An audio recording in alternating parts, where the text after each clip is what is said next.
Hello everyone, we are Team 9 and this final video is on our study the impact of different types of motions of a virtual agent on the proximity in virtual reality. The hypothesis of the study is that different types of motion of a virtual agent will have significant impact on the proximity in virtual reality. We also study that some motions of the virtual character will be rated as more attractive than others and that attractive motion will reduce the proximity measure. The dependent variable in our study is the proximity between the participant and the virtual agent, whereas the independent variable is the motion of the virtual agent. Now, let's see our test conditions. We have kept some screenshots to give you how it looks like, and we have a short video where it shows how the participant actually involves in the entire study.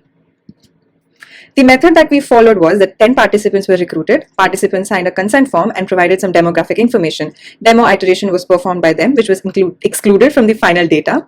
They were asked to perform 3 tasks of the experiment. Task 1, where they had to grab the stop cube when they were uncomfortable with the approaching virtual agent.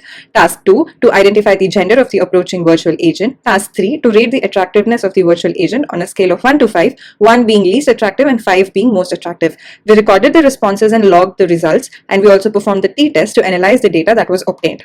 This shows the results that were obtained. Here we have table 1, which shows the means and standard deviations for proximity, gender identification accuracy, and attractiveness rating for both male and females. The table 2, it shows the mean and standard deviation along with the standard error for proximity, gender identification, and attractiveness rating for both male and female participants.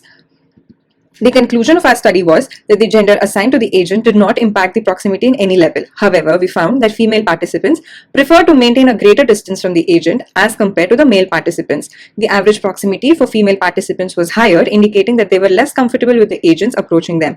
With gender identification accuracy did not show any statistical differences, but the attractiveness ratings revealed significant disparities in the data.